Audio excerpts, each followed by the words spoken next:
We are now recording with that. Hi there. How you doing, Steve?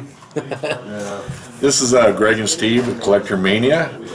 We're doing this on YouTube, so subscribe and like us, and we'll do what you ask. Give us some comments, and we'll go from there. But we're here with Command Table. That's what we call it. Episode 3.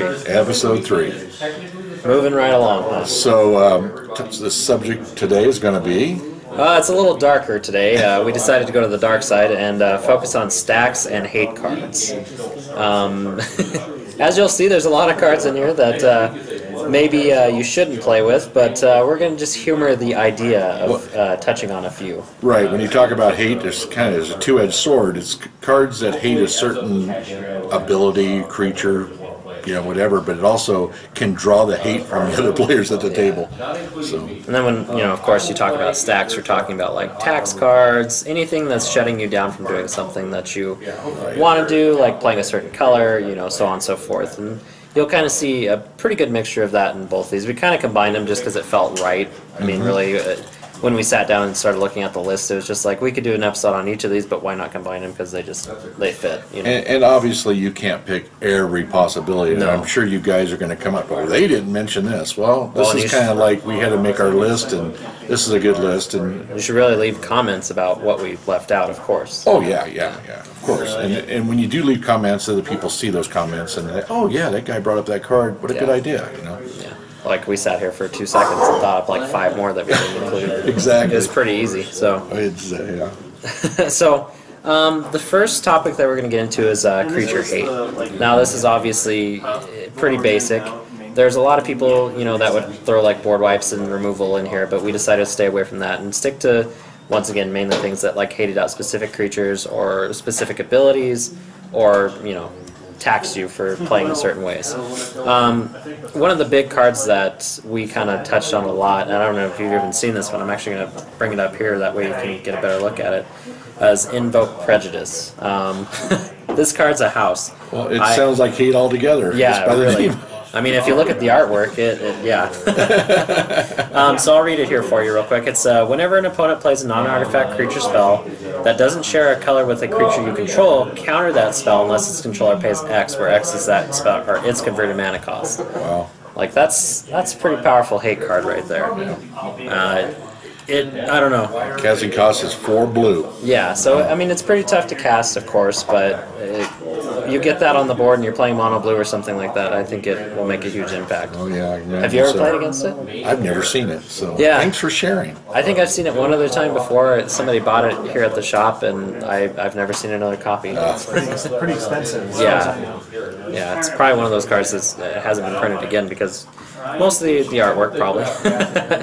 And then of course you've got other staples in my opinion like Tutor Orb.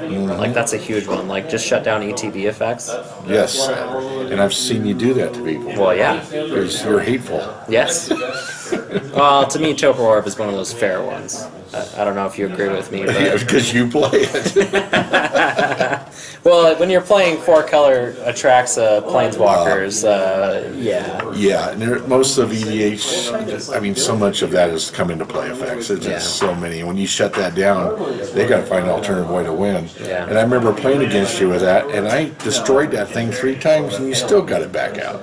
Was I playing Dorette or was I playing Atraxa? I don't remember. I remember I kept destroying it, and you kept bringing it back from the graveyard back. I was probably playing Dorette then. One time I buried it in your library. You went and searched it and put it back. Well, yeah, that's what that's you get. that one. And then speaking of ETBs, we've got Containment Priest, which is more of like a cheat. Like if you were to like flicker something, it really You remember what Containment Priest does? It's not the one that comes from the graveyard, is it? Oh, here, I can pull it up right here. We've got our nice handy laptop this time, so if we forget what a card does, we can kind of just pull it up really quick. So basically, if a non-token creature would enter the battlefield and it wasn't cast, exile it instead. So any of your Rune decks or your Brago decks, anything like that, just shuts it right down. Okay, when it flickers, though, it doesn't go to the graveyard. It just goes to nowhere land. Yes. Now, if you're playing like Living Death or something like that, or even Marchesa, that shuts it down. Yes. Because it's coming from the graveyard. Correct. Okay. Yeah, because as long as it's not cast, then it just There's gets also an exiled. enchantment that does something real similar to that too. Which one is that? It's a white enchantment. Okay. Now you're asking for a name. But Yeah, I was gonna say. in fact, I was just looking at white cards and saw the enchantment does the same thing. Well, I don't know. These kind of effects are like, especially that one. It having a little. I haven't really seen it that much in EDH. Like, I think more people could use it. I actually played, I think, in my Rafik deck. Just to where I'm worried about those. Just kind of shut down those kind of things. Reanimator type stuff. Yeah. Yeah. Well, I know if when I was playing my Brago deck, which I don't have anymore, unfortunately, if I was playing this and somebody brought that out, I would be in a world of hurt because that would shut me right down. And then, kind of, moving on from that, we've got a really big card, the Tabernacle. That's big bucks. Yeah, that it's not really accessible for a lot of people. I don't have one, obviously. It's a pretty ridiculous price, but it definitely does a lot of creature hate. I mean, just causing everybody to pay an extra one at the beginning of their upkeep for each creature. That's oppressive. Yeah. Yes, indeed. There's also, like I mentioned, there's a energy flux which works with artifacts. Pretty much the same thing. They have to pay one for each artifact. Oh yeah, I've seen that card before. Yeah. That's pretty good. And then we've got Blind Obedience. And that's as one of well. our favorite cards. Yes, You that and is. I Yeah. love that card. Cheap, 2 mana cost, Yeah. and it just raises havoc. Well, and it gains you a ton of life too. It takes life away. Yeah. It does so many things. When they go to do, like, I'm going to put out 50 tokens, hey, they're all tapped. Well, and any of those effects that kind of like hit each opponent. I mean, that's huge. Oh, yeah. Because I mean, and then it's I love the card. I've got a foil for a reason. And, it's an Orzhov card all the way, of course. Very good card. Then we've got Rakdos Charm, of course, for those decks that go really wide. So like, somebody plays an Avengers and a card like 3 times, and then you just play a Rakdos Charm and have each of those creatures deal damage back to their controller. Right. Like that's super impressive. And then one of your favorite cards, I'll let you announce it. That Wing Broom. Yeah.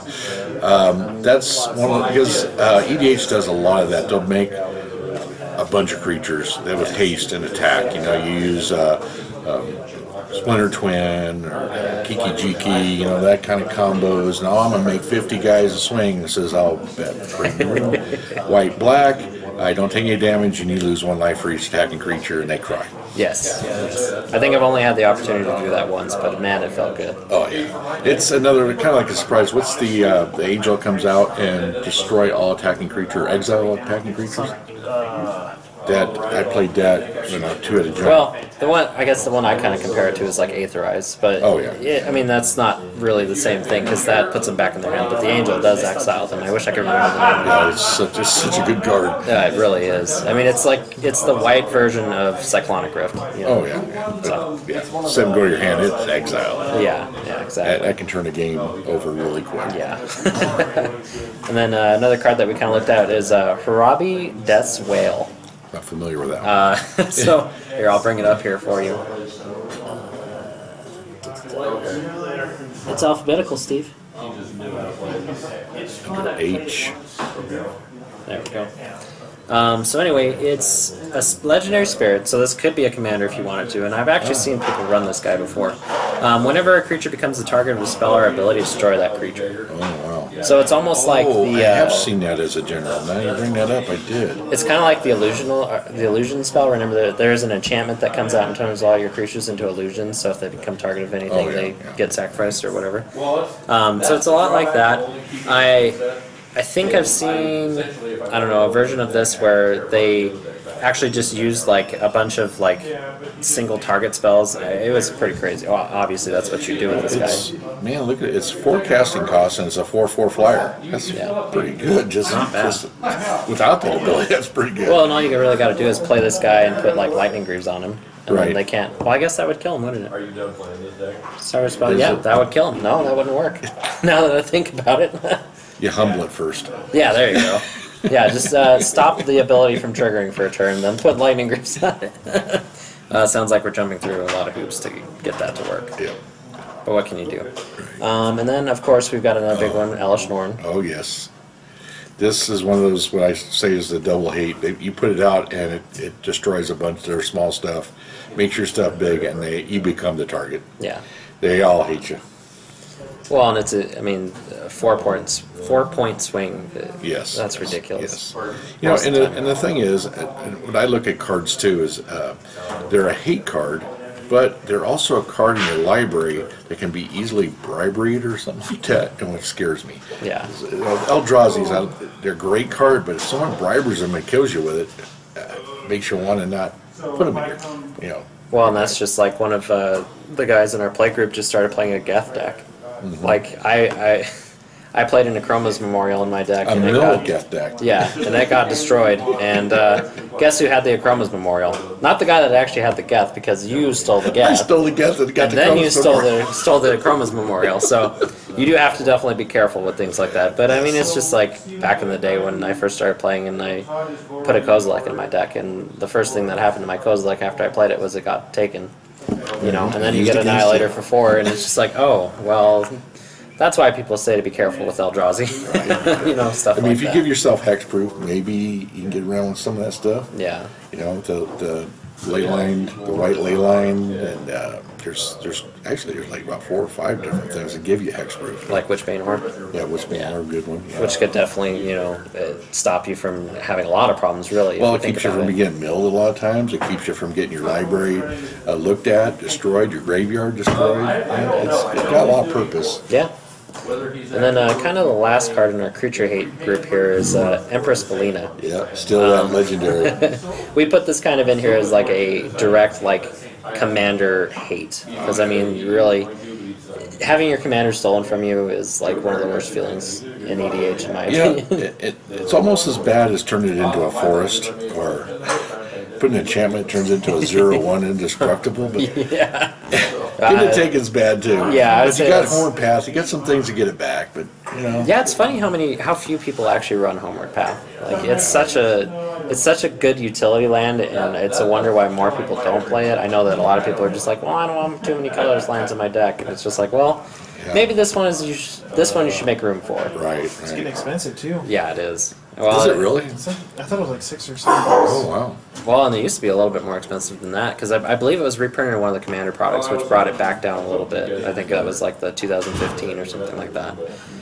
So it's getting a little bit more accessible. But anyway, with that, we are moving on from our creature hate into our graveyard hate. We kind of touched on this a little bit in the last episode when we were talking about graveyard recursion.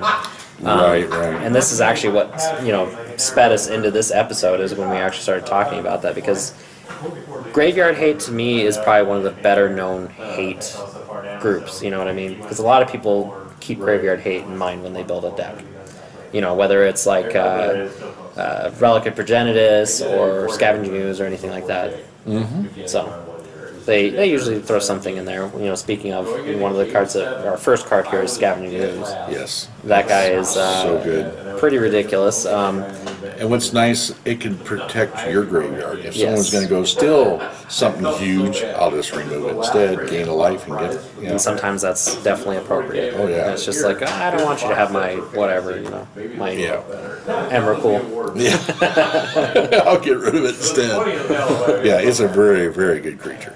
Well, and it just gets bigger, and it also gives you some life. Something we kind of thought about that with that as well is Nezumi Grave Robber. Like, not a lot of people think about that guy necessarily when they're outside of mono black. Mm-hmm. Which, I mean, he's a colorless in 1 black, and his activated ability, I believe,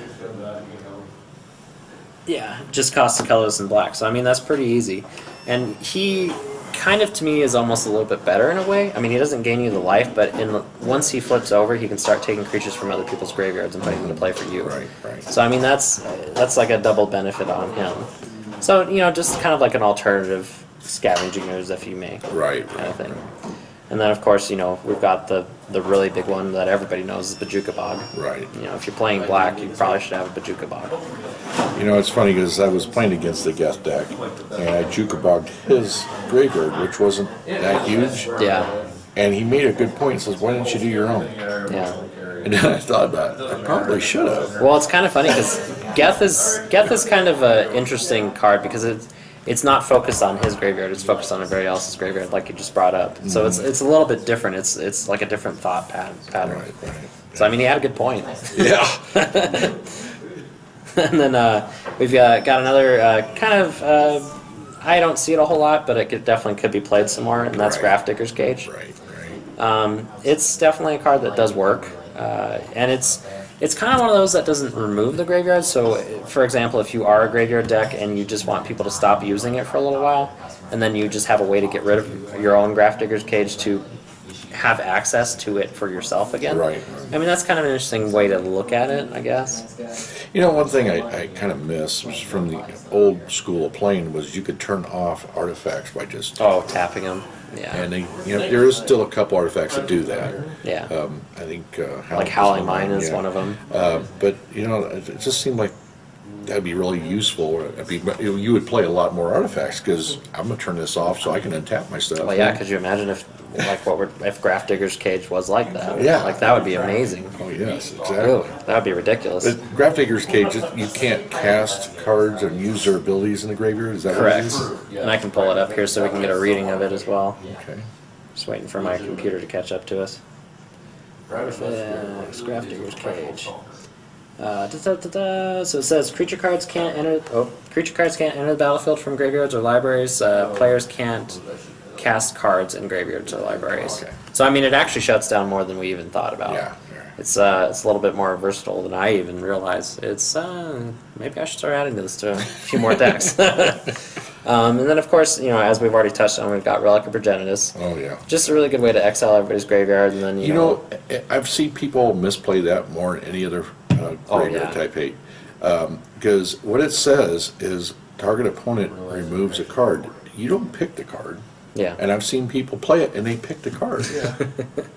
And of course it wasn't hurting me, so I didn't say anything.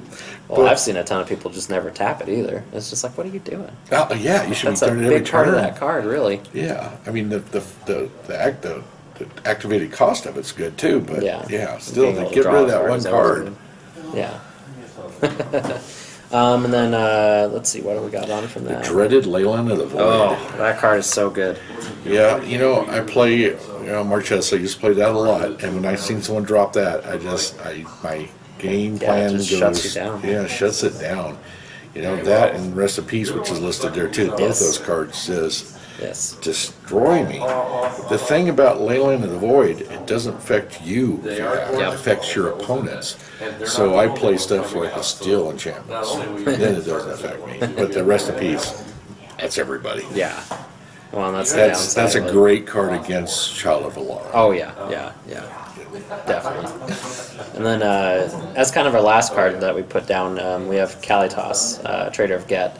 This is, of course, a newer card, and it's really big in Standard, or was really big in Standard. I'm not sure how big it is right now, but as we experienced the other day playing against that Geth deck once again, he actually puts that in his deck. It can definitely put a wrench in your plans. Not having access to the creatures that go into your graveyard, and then him getting a whole bunch of tokens, it's pretty ridiculous. Yes, very good card. I don't even know what the rest of the card does, to be honest. I know it sacrifices zombies and vampires to do something. Doesn't it put a counter on itself? Yeah, something like that. But we could look it up really quick. But it's definitely a lot more powerful than I ever imagined it to be. I could see somebody building just a commander deck around that guy. I think it would be great.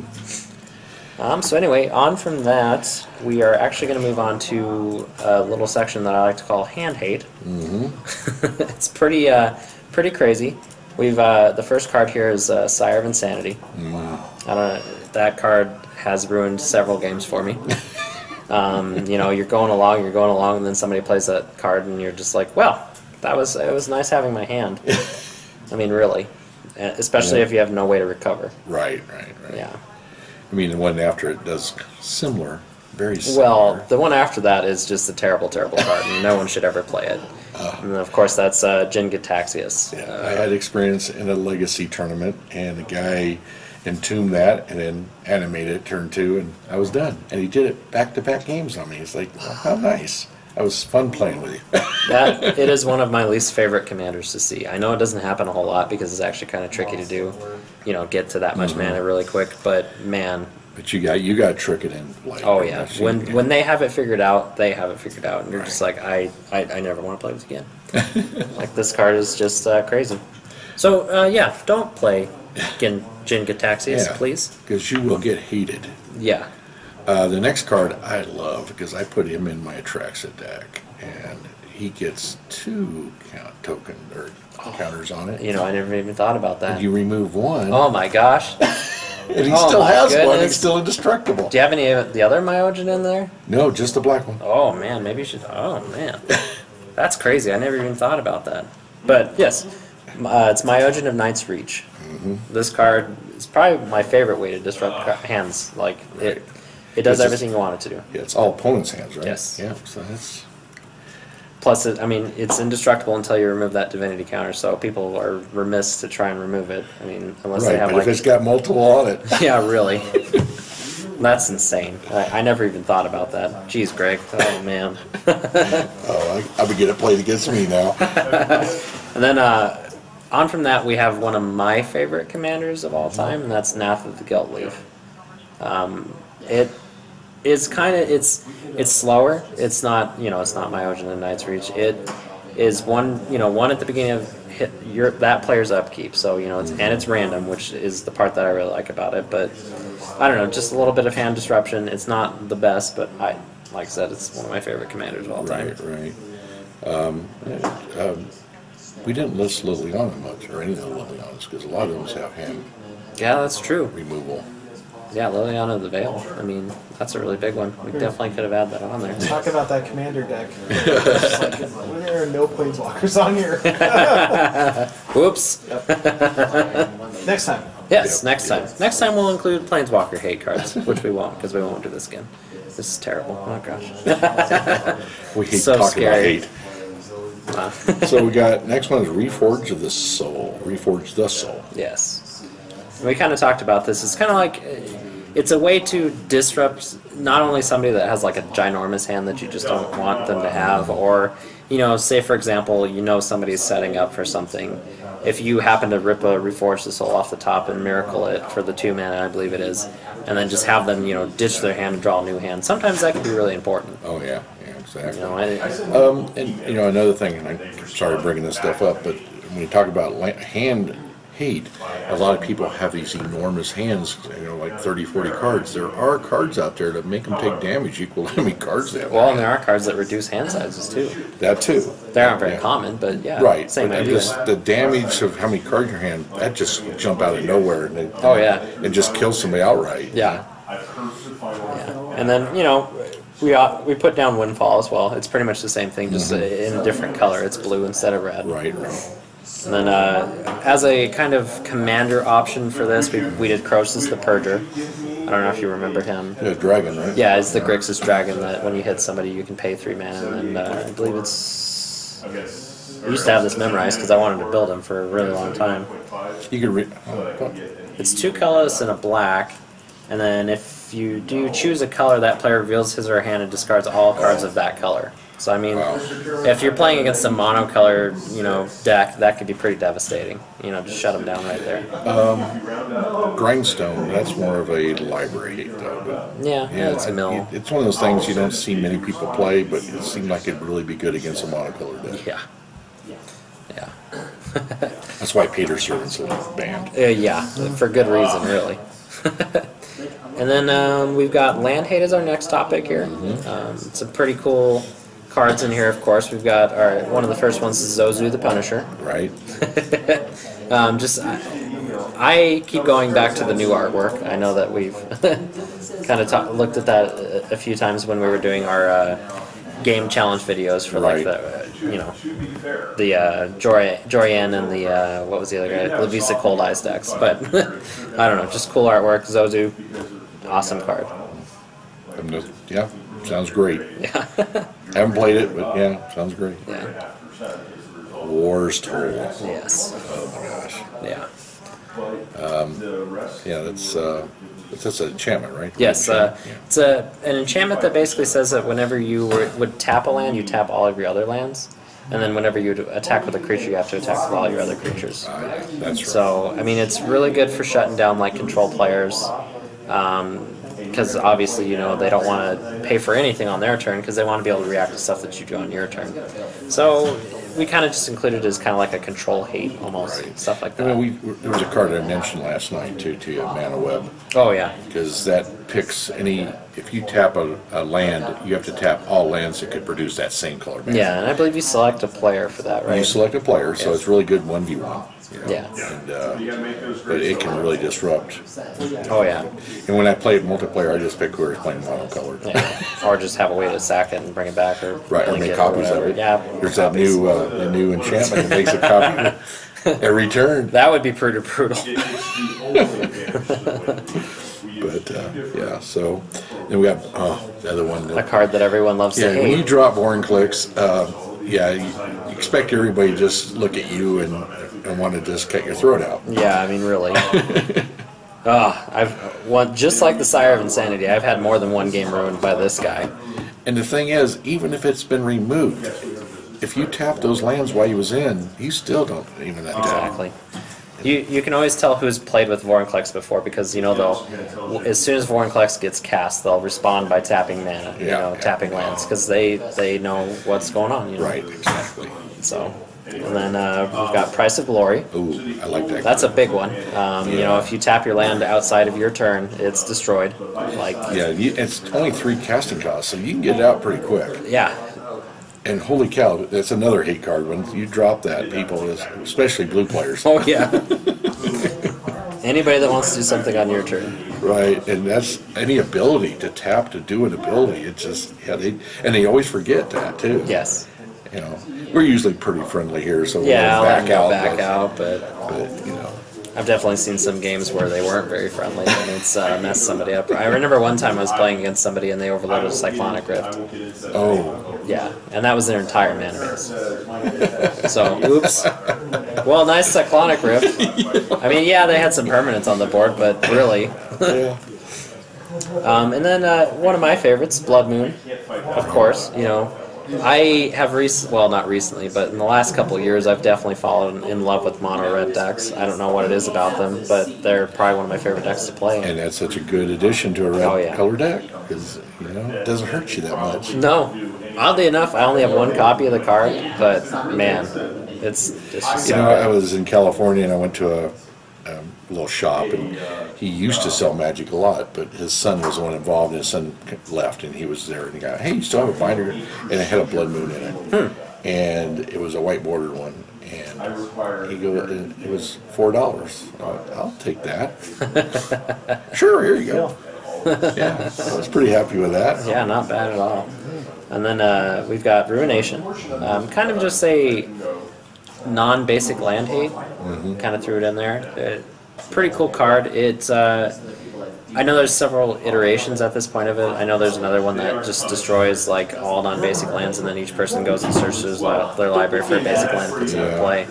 But I think, you know, this was probably one of the first effects like it, and it's just a cool card.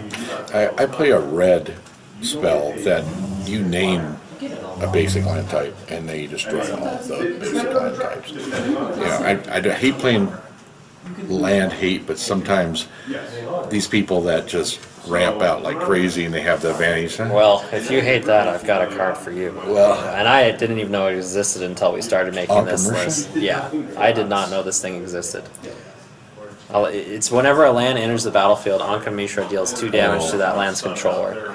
Like if you're talking like, oh my gosh, Ramp like City. some of these, we've got especially like an Omnath deck that does like just ramps like every turn. well, what's the spell you cast that you put in lands equal how many lands you have out? Boundless Realms. Yeah, yeah, holy like cow, that would sting. That's Especially if at you the had- minimum, that's 14 damage. Like that's a lot. Yeah, if you can play, stuff at instant flash speed. The ones that I keep thinking of like are the 4-color landfall decks now that are going around with the guys that give you an extra land and draw at the end of turn. I can't remember. I can never remember their names. That's one Brian plays. Kainos and Tiro. Yeah, Kainos and Tiro. But I mean, like playing that against, I'm gonna have to pick up some of these. They're really cool. Price of Progress, doesn't that do something with lands? Like they 2 can't damage for untap? each non-basic they take. Oh, Are we talking? Well, yeah. Good, like hit 1 hit for certain. Yeah. I know that's really good in 1v1. Like Legacy and stuff. Oh yeah. Anyway, on from that, we've got Tutor Hate. We kind of focused on this one quite a bit. You know, just thinking about it. Right. It's you know, not everybody plays with tutors. I know a lot of play groups that kind of stay away from them. Well, we're just talking about ramp. That's mostly tutors. Exactly. You know? And I don't know. It's kind of interesting to hate out those cards. I know that you've stranglehold me several times. Oh yeah. And it's really messed me up. So. Well, even Mind Sensor, because it has flash, Yes. can really mess somebody up. They're gonna go look for like the X amount of lands. Well, I'll flash that in. You gotta find X amount of lands and 3 cards, and Yeah. that just kind of stymies everything. Well, right there. there's so many opportunities. Just The flash ability is what's so cool about it. Yeah. Well, I mean, it's a flyer. You can actually swing in at people and do damage with it. And it's just a really versatile card. Right. Yeah, and like I said, Stranglehold. Yeah. That card. Stranglehold. Yeah. So they also they can't get in line for something too, right? Yeah, I believe so. It's either that or Search. And they can't take extra turns? that's it. Yeah. Oh, extra turns. That's So what- can't take extra turns or Yeah, can't search okay. libraries. Yeah, that doesn't come up much, but I've seen people just go ultimate turns too. You know? yeah, and it'll shut people down too. Well, what was the guy you were just talking about? The took the place of Sidru, the red, white, blue guy that comes in and you get Narset. Narset. Yeah. See, Yeah. can't because they do a lot of extra turns. Oh yes, there. they definitely do. I think that's one of the main things that they do in that. Just like a Jorian deck, like Jorian really likes doing that too, or any of those like blue decks, because that's generally how they win. Like Talrand, that would really shut that down. Right. Stuff like that, and, you know. There's obviously other versions, like Mindlock Orb is a artifact alternative to that. So obviously color alternative as well. And there's a lot of these effects, they just kind of hard to find really. But I don't know. One of the big ones that we kind of looked at was Obnixilis Unshackled, which isn't necessarily stopping you from searching, but but it man, hurts it is pretty It leaves a mark. prohibitive, yeah. It's just really. I remember one time I forgot this guy was on the board, and I went to do what's the Nature's Will or something like that. No, I can't remember what it is. It's the one that searches for 2 forests and puts them in straight up. I can't remember. Nature's Lure, right? Yeah, Nature's Lure. One of those. But anyway, I forgot, and I paid the price. It was not good. Yeah. Could you imagine a Balanced Realms with that? I think you're just dead. Plus, they have a ginormous Obnixilis at the end of that too. Oh, man, that's just terrible. And then, you know, kind of another soft hate was Leonin Arbiter. That guy comes out early and really messes people's plans up. Like, you play that on turn 2 against any ramp deck, and they're going to be pretty mad at you. And, you know, if you're playing mono-white or even, like, red-white, like, you're not ramping, so what do you care? True. Unless you're, true. like, an artifact deck, of course. And you, land tax, but you know. yeah, stuff like that. But, I mean, usually, as we kind of talked about this when we were putting this together again, like, you play these cards expecting them to happen. So you're kind of prepared compared to your opponents that don't have any clue that this is going to happen. Like, Well, you know, and I mean, like you're right, because if you play Armageddon, yeah.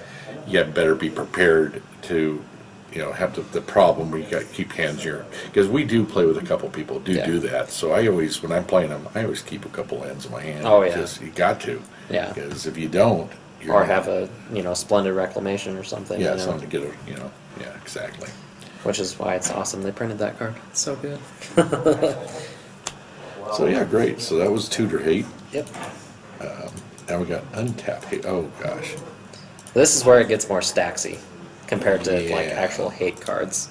Like Winter Orb was one of the first ones that we looked up. That card can really stymie a lot Yeah, of that things and as well. Stasis. I remember. Oh, yeah. God, I hated those Yeah. decks. This is definitely the group of cards that you probably shouldn't play, kids. You know, Right. like really. Oh man, Smokestacks, another one of those ones. Yep. I mean, I've seen this card do some incredible things. We had a deck running around for a little while that just made a ton of tokens, and they just used Smokestack and sacrificed all the tokens while you're just sitting there like, oh no, like what am I gonna do? You know? Right. Yeah. What am Like I it's sacrificing? yeah, it's a brutal card, and you know, along the same lines as Tangle Wire. Like people usually, if they're playing that, they have a way to just keep re-putting, you know, the counters on it or blinking or something, and it's brutal. Now, Wind Orb, if you tap it, it doesn't turn it off, right? I don't think so. I can't remember if it does. What do they call those mono artifacts? Is that what the name of that is? So. Beats me. They got rid of them quick, I think. Oh, well, but like they'll have that clause in more cards that, like you said, the Howling Mine. Yeah. Like Yeah, as long as Wind Orb is untapped. Oh, so you. So it could is one tap of those. Interesting. Yeah, I guess it's old enough for certain. Yeah. I keep getting used. I keep every time I look at art, every time I see it now, I think of the Eternal Masters version. So I keep thinking of it as a newer card, Right. but I know it's not. You know, in my head, kind of Well, thing. there was another artifact that said you got to pick what you wanted to untap, either creatures, lands, artifacts. Do you remember what I'm talking about? There, yeah, it's actually I believe it's an artifact, but it can cause havoc. Well, and what I keep seeing these cards with nowadays is Inspiring Statuary. Because, I mean, you can just pay it, you can tap it at any time. Like, I saw a deck the other day that was running Howling Mine and a bunch of those mono artifacts, and they would just tap them to use mana. Like, just float it. It's just like, oh my gosh, that's, oh. There you go. Yeah, it's a good idea. Yeah, really. Eh. And then, you know, it's kind of the last one. We got Back to Basics. Definitely an interesting card. I don't really see it a whole lot. No, I don't either. It's one of those older cards, once again, Yeah. that not everybody has. But you can't untap non-basic lands, right? I believe, yes. Yeah. And I mean, it definitely shuts that stuff down. Oh, yeah. So. Because there is a ton. Yeah. You know, there's some people that only pay like 1 or 2 basics in their decks. Yeah. Well, and then there's people that don't play any basics in their lands, and then you just kind of roll over them because they don't. Right. It's just like, well, that was a huge mistake, you know. Especially like there are a ton of effects that let your opponent search for basic lands, and then that's usually when they're really sad. Like we used to have to do in colorless decks until they made wastes, you know. Yeah, right. Yeah. Anyway. So yeah, that's hate. Yeah. We had a good selection. We added some there. So yeah. And like I said, you guys got comments. Go ahead and put. I mean, we can't obviously pick every one that's ever We made. can't. There's thousand cards, but these are some that we've seen out there and we like and we enjoy and we play ourselves. So I wouldn't say enjoy for this list, Well, but we enjoy hate. You know. we enjoy people not playing these cards. Really. There are those 1-ofs and 2-ofs we would love to do too. To Yeah. you know, like more of a revenge type thing. Revenge. So bitter. That's why they call it hate. That's true. So next we've kind of got like quite a lengthy section actually, and it's the tax cards. Right. When we were putting this together, we just kept throwing cards in here because we think of another one and another one and another one. Right. They're just so good. Like Aura of Silence is one of the big ones. Like I love that card. It actually does a lot more than you think. You know, Oh, it just yes. shuts the table down for a couple turns, especially if you're not playing against a whole bunch of green decks. It's or in my anything like Shram deck, and it's amazing how much it disrupts things. that. Oh yeah. And you could, you know, if you're playing with the White Titan, you can sack it, to Yep. destroy, and then bring it right back. It's funny how sometimes that little extra 1 or 2 mana on things just make them totally prohibitive. You Oh, know, yeah. it's ridiculous sometimes. Like Aetherstorm Canonus. Like Oh, I know yeah. that's a different way to look at it, but only being able to play like one non-artifact spell a turn, like yeah, that's pretty Yeah. brutal. There's also the Angel that if you cast a spell, you can't attack. If you attack, you Oh. can't cast a spell. Yeah, what is that thing called? it really messes with people. Oh, and that's like right around the realms of like Archangel of Ties, you know. Yeah. Oh, like yeah. that's more like a defensive card, not Right, really right. a tax card, but still, you know, that's pretty brutal. Yeah. Yeah, I love when they go, I attack, and then, oh, my second main hit. No, you're not. What do you mean? Oh, wow, I can't cast it. Good try, man. Well, that's just like Render Silent. You've been hit by that thing several times, yeah, you know. yeah. You're going to play your first spell, and then they Render Silent you, and then I don't know how many times I try and cast a spell after that, you know. Yep. And what's the blue-white counter spell? You can't play any more spells. That's Render Silent. Oh, is that Render Yeah. Silent? Okay, Yeah. I'm thinking of another card. I'm sure there's another one that does that too. I mean, Well, silence. yeah, Silence. silence. Yeah. That's a pretty fun trick to play on people too. Oh man. Oh, and then we've got some pretty cool creatures here as well. You know, we tried to put some commanders options in each of these, and we've got Thalia. That's really good against non-creature decks. Even the newer one. Or, no, I'm thinking. Yes. Yeah, you're right. Yeah. Okay. Yeah. Okay. Because that one affects, or this one affects non-creature spells, and then the other one affects creature spells in non-basic lands. Right. They both come into play tapped. So I mean, either Thalia I'd consider a pretty taxy, commander. Right. Exactly. And other things like Rurik Thar, like that's almost right up in the lines of like with Karavek, stuff like that. Where you're having to pay life to do your things. Like I'm going to cast this counterspell. Well, you're going to take 6 damage or whatever it is, and not be happy about it. Yeah. We have a guy here that used to play that a lot. Sawyer. Yeah. Rurik Thar. Rurik Thar. That's what we'd always used to say. It was just a fun thing to do. And, Grand Arbiter. That's probably the stacks commander. Oh yeah. It just really, you're helping yourself so much, and then you're hindering everybody else. I played a multiplayer, and 2 people were playing as their generals. Oh my gosh! And I still beat them. How? I was playing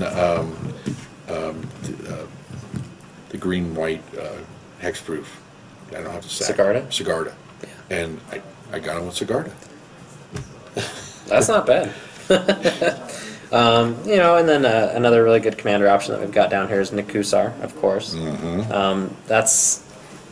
It's kind of a 2-in-1 package there. Like, you're dealing them damage all the time, but you're also preventing them from wanting to draw a lot of cards. So when you're playing against all those blue decks, like that can really shut them down pretty hard. Right. Exactly. And then kind of out of that, just regular creatures. We've got like Burning Tree Shaman. That guy's really crazy. Every time you activate ability, you take some damage. Kataki, War's Wage. Every time it goes to your upkeep. There's a brand new red card kind of does that too. Oh gosh, I wish I would have thought about that. Hazard's. Yeah, well, I remember what he does. But he's good. He does 2 damage if you tap a land that's 2 for mana. You do 2 damage if you tap I think if you activate an ability of a land, artifact, or creature, or something like that, as long as it's not deals damage to you. It does damage, 2 damage. Yeah. That card is pretty really good. And there's other really cool things like we've got on here like Defense Grid. Ristic Study is a really big one that we run into all the time. Everybody does. Aether Barrier, stuff like that. But tax cards, that's they're really I've seen Defense Grid really just slow down the game. I've also seen it really screw people up too. Like sometimes I've played that card and been like, why did I play that card? Because they can hurt yourself. Oh yeah. But, there's circumstances for that card that really can help. But if you're playing blue, you obviously don't want to play it. Things like that. But So anyway, that's kind of the section that we have for tax. The next kind of section is just straight shutdown. Like these cards are just going to prevent you from doing what, the specific thing that they attack. Right. Like we've got, things like Iona in here. Like that is a big one that people hate to see, obviously. It's cost a lot to get out, but once you do... Everybody cheats that card out. There's no actual casting it. Although I have seen a commander deck built around it too. Wow. It's pretty impressive sometimes what people can do, when they're really trying. So, Linvala would be right around those lines. I know that can be pretty brutal as a commander as well. Mono white, control. Look how many commanders out there that have and now they don't. Makes that Thrasios not look so great anymore. Right. Yeah, stuff like that. Ugh. Yeah. And then one that's a little bit different is Teferi. We kind of, we've been focusing a lot on like permanents and stuff like that. Spells, can obviously be hated. Well, they're all spells, but instants and sorceries can obviously be hated out too. When you just mentioned everything spells, that seems like it'd be such a hard concept especially when you're teaching someone new about this game. Yeah, they don't understand. It's a creature. No, it's a spell before it's a creature. Yes. And it's really a tough thing for that barrier. Once they finally get past it, they can move on, but that's a real tough barrier. Well, and I feel like, we get into the habit of shortcutting things so much, especially when we're teaching. I ran into this the other day, like trying to explain some of those things to somebody sometimes when you haven't thought about it for years, it's just like, Well, we got in a pretty good Oh yeah, pretty good exchange of words exchange last night. about Sylvan Library and Nukusar, Yep. and we had to read the eroded version to make sure that we were actually doing it right, which 'Cause it's a May ability. we got that answered today, so thankfully, and I was wrong, but it was based on information that I had gotten given wrong, I guess. Yeah, because I think they were assuming you were taking the 3 cards every Well, turn. I know that we're getting off into a tangent Oh, here, yeah, I'm but sorry. like Sylvan Library, it's a fun card. Yeah, when you mind slaver them, that's really fun because you yeah. make them draw the cards and take the damage each turn. Some more commanders that we've got down here. Gaddock Teague is obviously a really big one.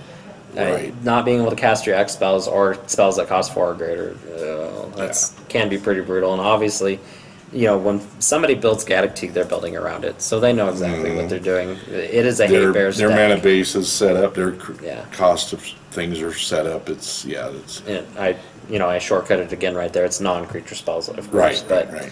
they're going to play a whole bunch of creatures that are just going to beat you up, and then play a lot of really cheap sorceries and instants. Their ramp and their removal, and that's about it. And they don't really care about the rest. Really, What's the casting cost? 4 or more, or 3 or more? I believe it's 4 or more. Because I know you can cast So it 3. includes 4. So Yeah. things Like- like mass removal and Yeah, stuff. most mostly of the are 4. wraths, Yeah. well, that's nice that I can't counter that Supreme Verdict, but I don't need to, so, so on and so don't get to forth. cast Yeah, it. really. Nice obliterate, bro. Yeah, Armageddon. well, and- Doge. All those. Gaddock Teague being so cheap, he just comes out so early that most people can't, really do Right. anything about it. It's just like, well, I have an explosive vegetation, but I can't play this stupid thing. Like, really. So I got a question. Yeah. Okay. So if you got a Grand Arbiter out, Uh-huh. that says your spells cost 1 more. Does that, in fact, add to the cost with Gaddock Teague? I don't believe so. It doesn't, because it doesn't actually alter the converted mana cost. So it it doesn't- just adds yes. to it. Okay. So you'd still be able to cast that 3-cost spell. You just have to pay 4. I think I've actually run into that. So if I do that, I'm going to say that's how it works. Oh, okay. We're gonna have another Sylvan Library argument, I guess.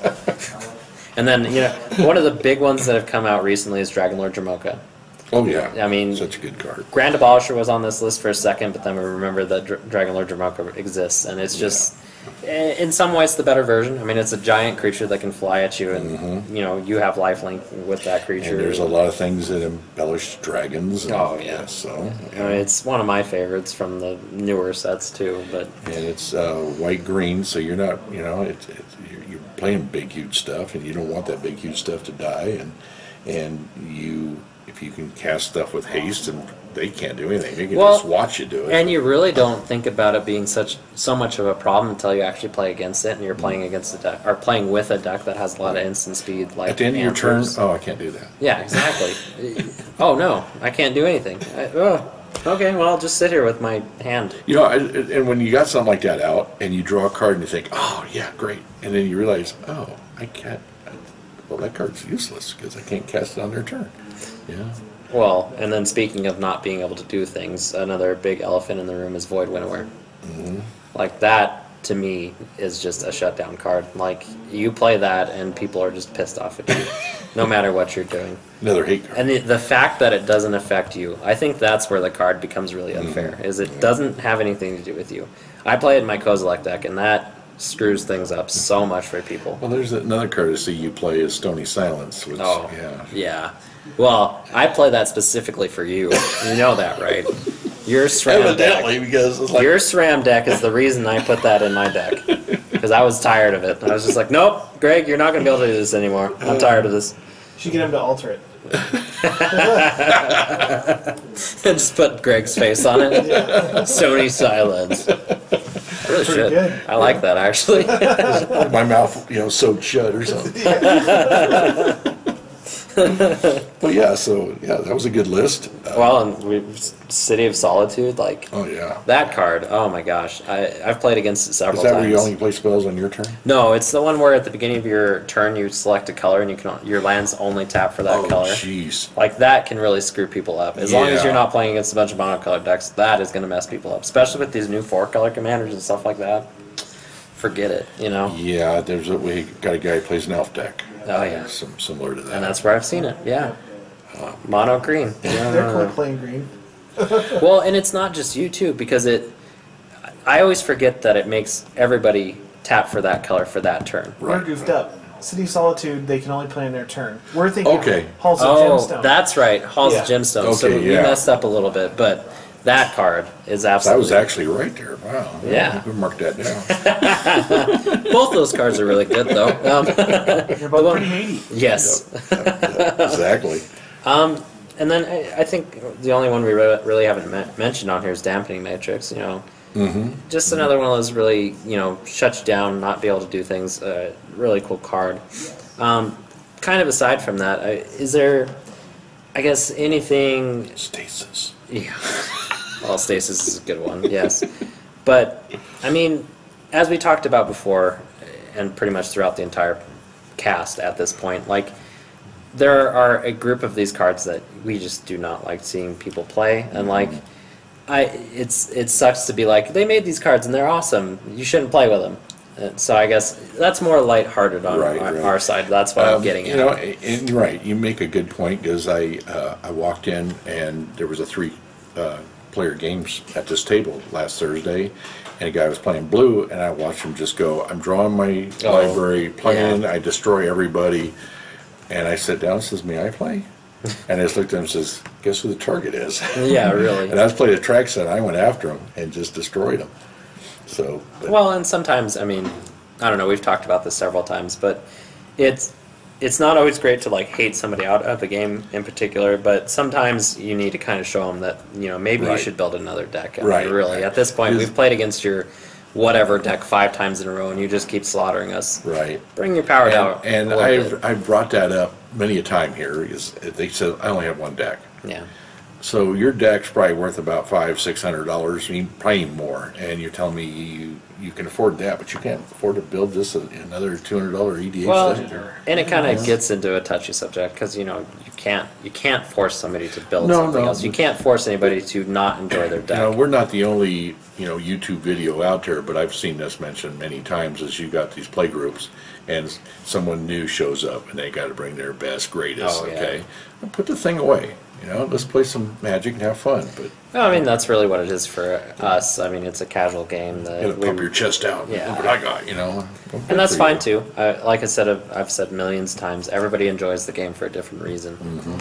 You just gotta, I guess, understand that you'll run up against people that don't enjoy the game the way you do, and then you kind of have to be, I guess, acceptant of that on each way. Right. Because usually I'll let the people play their really degenerate decks a few times, and say, okay, that was a lot of fun, but can we slow this down a little bit? We actually did that about a month ago. Is we just says, okay, just play your meanest deck, and we all grabbed we thought our meanest deck. Yeah. And of course, it only went for about 4 or 5 turns. Yeah, exactly. And it was okay. We're done with that. Let's play Magic now. It's like, well, that was fun. and the thing is there's some hotheads out there. Oh, yeah. And there's people that get really upset if you go after them and this and that. And one of the younger guys here, and I explained my theory is, this is a game. Yeah. And a reason for games is to have fun. Yeah. That's why they call it a game. And if you're not having fun, then you really need to go do something else. Yeah. And you shouldn't really take it that serious. Well, and that's taking serious. Not only that, but people take it personally. Yes. And that's where things kind of get a little twisted. I mean, And I mentioned revenge, and Yeah. I shouldn't have mentioned that, but there's well, we've times, been in that position too. Yes. Like where we've been upset with each other several times. Like it definitely happens, and it's not going to happen. But at a certain point, you just kind of have to tell yourself, like you were saying, it's Right. just a game. Move on, kind of thing. Right. Yeah, you need to enjoy the game, and Yeah. I love the game. That's why I play EDH. I played back in the day, Type 1, Type 2, Yeah. all those types back then, and then the rule changes and this and that. And I had some real good friends that quit because Chronicles came out, or new rule changes and damage on the stack and all that crazy stuff. Yeah. Back in the day, but they made the Land rules. tax. But they made the rules pretty sound now. Yeah. You still get confused on some things. You need some, input from outside sources or whatever. like the Sylvan Library thing. Well, yeah, anything that's been eroded. Because it's what just like, happens, and I've seen it before, is, I played it like this and this is how it worked. Well, it was wrong. Yeah. And they just think because it worked then, it still should work that way. Well, and it's really hard convincing like you experienced with me. It's really hard convincing somebody of something that they think they know as 100%. Right. You know, that's just a problem in anywhere, not just magic, but. Oh yeah, yeah, and just life in general. And then being able to break that down and actually explain to that person, that's a skill all of its own. You know, get them to calm down for a second and be like, hey, this, I know you think this, but. You know, I coached Little League from T-ball all the way up and back down again, and the girls softball and basketball and stuff. And I was helping my daughter coach a girls softball team, and this girl showed up, and her mom, they were late, and my daughter says, hey, can you take her aside and just tell me what you think? And so I talked to her, and I said, here, I'm going to toss you the ball, I want you to catch it. And and I looked at her and says, are you left-handed or right-handed?